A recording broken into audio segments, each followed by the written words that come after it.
Today on Inside the Issues, I speak with Mark McDowell on the subject of Canada-Burma relations. Hello and welcome to this week's edition of Inside the Issues, a CIGI online podcast. My name is Dr. Andrew Thompson. I'm a fellow here at the Centre for International Governance Innovation in Waterloo and an adjunct assistant professor of political science at the University of Waterloo. Every week, we're joined by an expert in the fields of global governance and international public policy. And today, my guest is Mark McDowell, Canada's ambassador to Burma and Canada's first resident ambassador to Burma. Mark, welcome to the show. Good to be here. When did you first arrive in Burma? Well, I first arrived in Burma as in this stint in 2013, early in 2013. But actually, I had been covering Burma from 2003 to 2007. From Bangkok, where I was the head of the political section in the embassy. And also in 2009, I did a research project in Burma after Cyclone Nargis. Okay. So I've been in and out of Burma for a dozen years already. Right. What were your first impressions of the country? In 2013, there was, there had already been 2.5 years of reform. The reforms of the Thein Sein period had started in 2010, 2013. And although the country hadn't physically changed very much, you didn't see the same degree of, let's say, construction that you would see in a Chinese boomtown, which was something that I think was in the media. The city at the level of people had completely changed. I mean, you saw in the newsstands a variety of newspapers with stories criticizing the government. You saw Aung San Suu Kyi bumper stickers on the cars. People were talking very freely about politics. So while the buildings hadn't changed, the people and the atmosphere had changed completely. Right. And how would you describe Canada's historical relations with Burma? Right.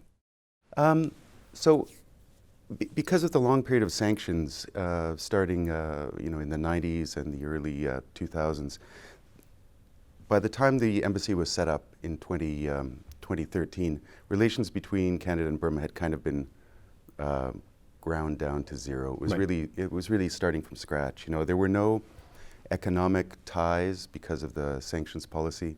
There were certainly no high-level exchanges, no development cooperation program, no people-to-people ties to speak of because there were very few tourists to Canada. It was hard to get a visa. You had to go to Bangkok to get a visa. Very few foreign students, so really very, very limited. But one thing that we're doing at the embassy is trying to kind of rediscover the history of Canada in Burma. Okay.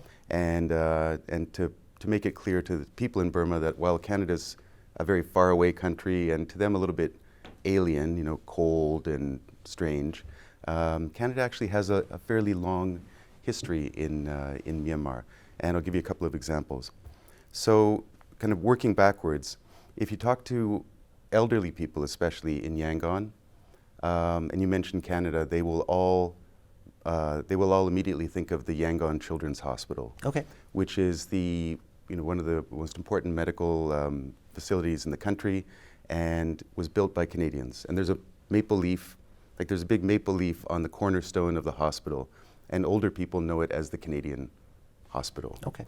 So it's an amazing, it's a wonderful kind of symbol of Canada-Burma cooperation that dates from the 1970s.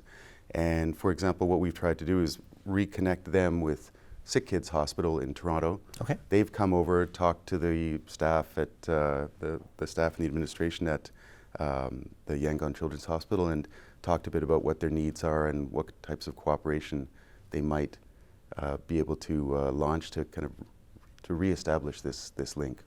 Great. If we go back a little bit further, in World War II, there were significant Canadian forces there.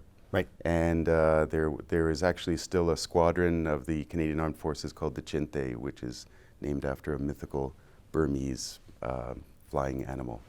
And then, surprisingly, if you go back to the turn of the 20th century, there was already a Canadian commercial presence in Burma. So, for example, Manulife. We have pictures of Manulife's office in Rangoon, right, which dates from 1904 or something like that. They've been there for over 100 years. And that's because Rangoon at that time was the commercial entrepot of Southeast Asia. It was the most prosperous city. People from Singapore famously would go to Rangoon University to get higher education, or at least that's the story that Burmese like to tell. So there is a history going back very far, and that's something that we're trying to rebuild. Right. Now, 2015 was a pretty pivotal year for Burma with the national election. And as you noted, I mean, the country is going through this transition after decades of military rule. How is Canada supporting the move to democratic governance? Right. So Canada's embassy in Burma, we've come a little bit late, and we're a little bit on the it's a very lean embassy. Okay. So we've had to be very careful about choosing our niches. But one of the areas that we've really focused on is certainly supporting human rights and civil liberties as a way to support the transition to democracy and supporting the election. So under human rights, we tend to work with grassroots organizations such as PEN. PEN has a very active Myanmar chapter. So we've worked with them on, supported them on programs for protecting freedom of expression, expanding freedom of expression, those types of things. We've worked with to create a new cadre of human rights defenders who use documentary film. Okay. For example. So Canada has a history of, tremendous history of documentary filmmaking.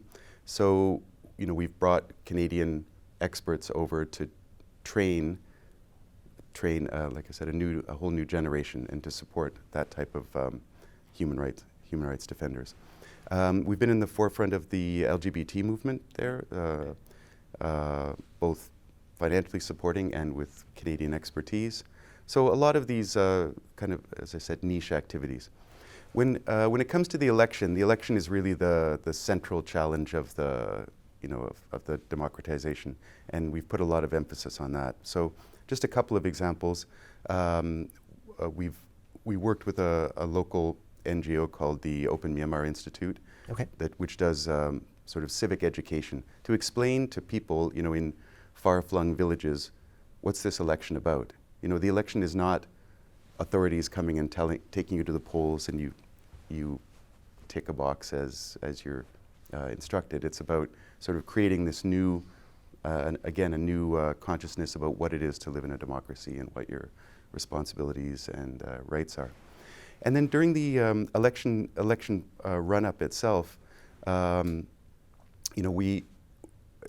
thing which was very interesting was because the Canadian election was happening in parallel with the election in Burma, there were some lessons we were able to draw from the Canadian election. And one particularly interesting one, and again, this is a small event, but I think maybe an influential one, is on Canadian election night, which was morning in Rangoon, we held a breakfast for the journalists who cover election night in Burma, because they'd never covered an election night.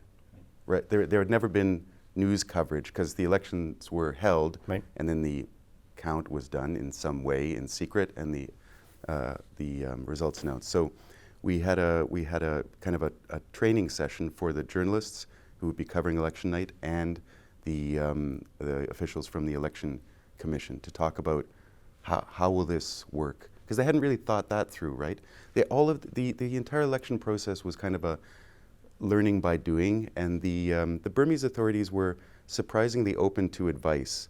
They knew what they didn't know, so election night. Okay, we never thought of it. How do we do it? Give us some examples. So we have to give credit both to the Burmese authorities for being so open to advice, and to international organizations like, for example, IFES, the International Federation for Electoral Systems, who offered a lot of technical advice on the nuts and bolts questions of how do you hold a free and fair election in a poor country with terrible logistics, 50,000 polling stations across a huge landmass. That was a big challenge.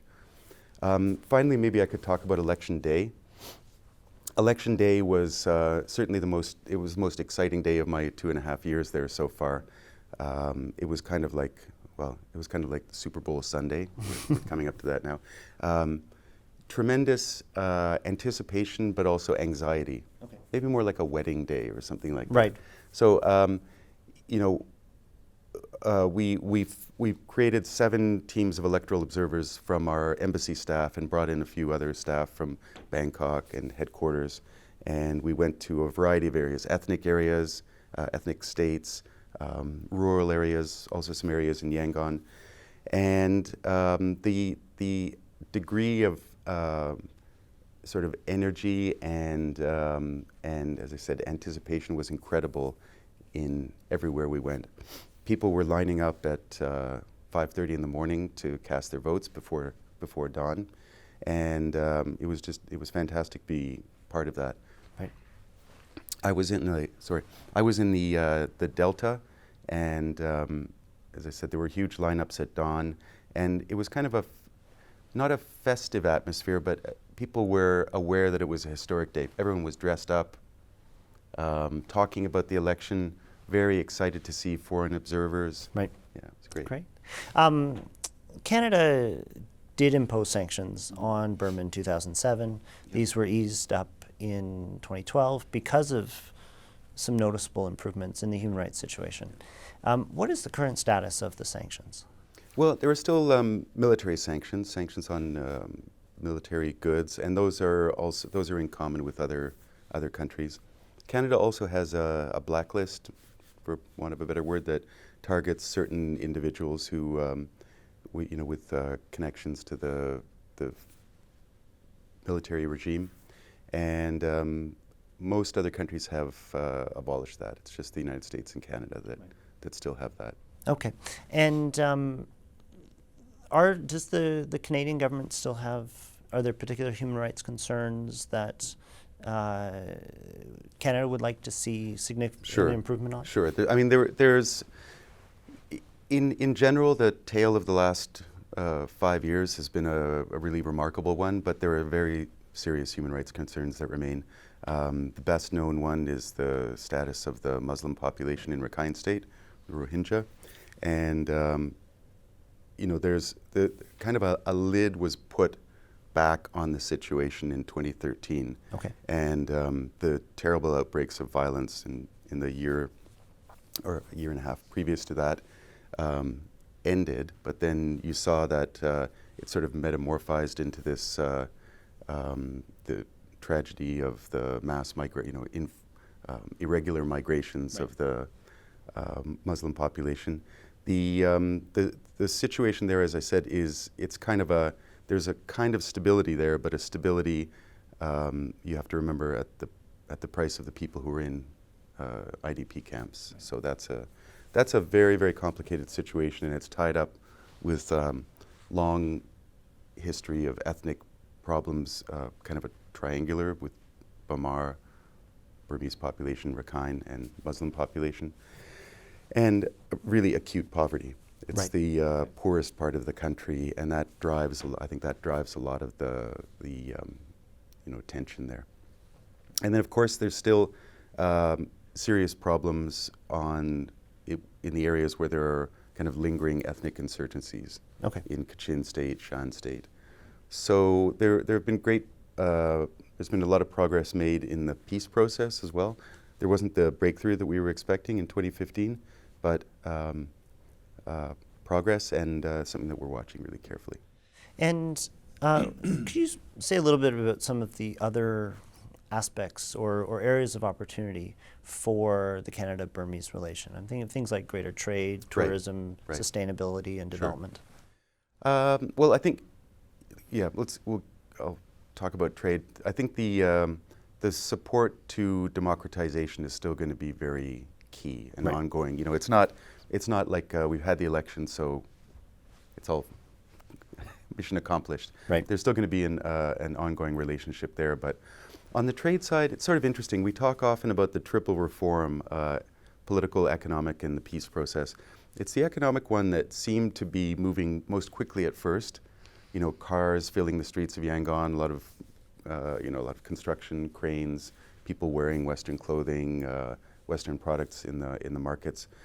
But there's an awful lot of work that has to be done to make that economic reform really significant. And I'm thinking in particular of things like mining legislation. Okay. So you haven't, you haven't really seen the rush of Canadian or Australian natural resource extraction companies into Burma that you might have expected, and a lot of that is because the legislative framework isn't in place. Okay. And there's no confidence in that framework.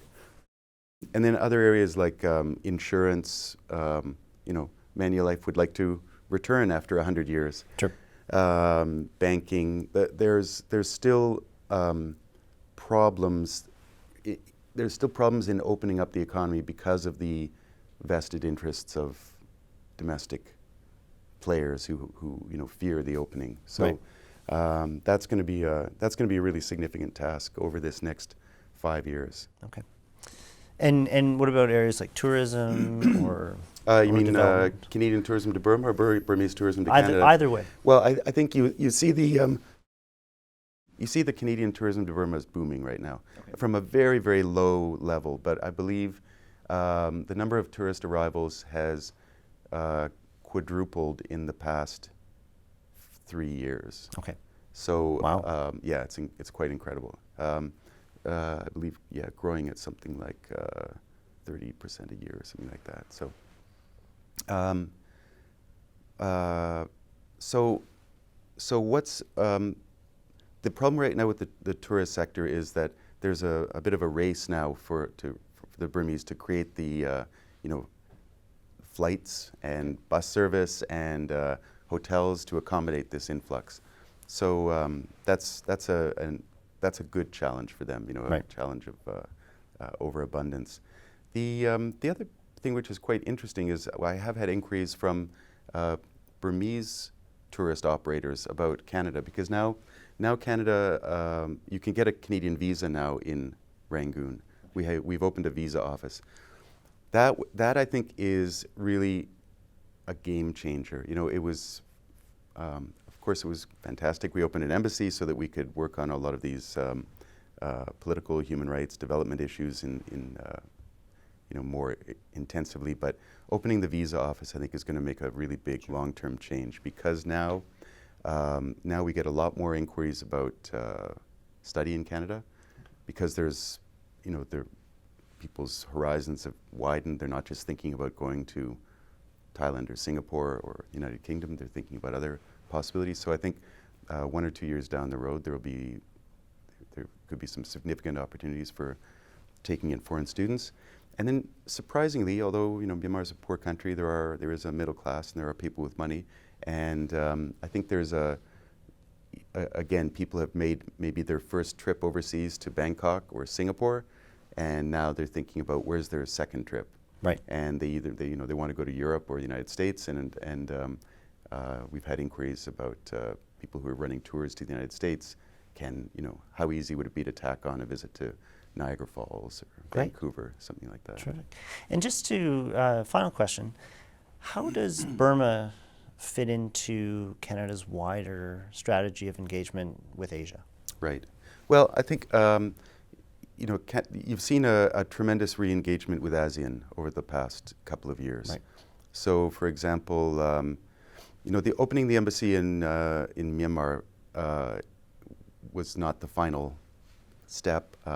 You may know we just opened representative offices in Vientiane, Laos, and in Phnom Penh, Right. Cambodia, and we just recently, about a week ago, named a ambassador to ASEAN. So that kind of completes our suite of diplomatic assets in the region. So it's the engagement in Myanmar is obviously part of a larger strategy of re-engaging in ASEAN, and a lot of that has to do with trade, but also regaining. It's an important geopolitical area, so Canada wants to be engaged. The other important thing about Myanmar is that it appears to be a success story. Right. Right. And we're a little bit short on success stories around the world in the last couple of years. A lot of countries, even in the region, are kind of going in the wrong direction. And the success of Myanmar is really remarkable, moving from what was seen as maybe one of the tightest dictatorships back in 2009, Right. To what appears to be a very, a fairly comprehensive change of political authority. You know, there's still some reservations for the military. You know, the military has kind of carved out an area of power that they're going to retain. But it's a pretty remarkable political transition. And going back to the very first question, the atmosphere on the street or when talking to people is totally different, very, very free. So in terms of civil liberties, you know, they're really making the kind of the worst to first transition. And that's a very inspiring story for other countries around the world. That's a terrific note to end on. Okay. Mark, thank you so much for being on the show and joining us, and best of luck with all of your initiatives moving forward. Thank you. And thank you to our audience for tuning in. Please join us again. You can find us online at cgonline.org, on YouTube, on Twitter, and on Facebook.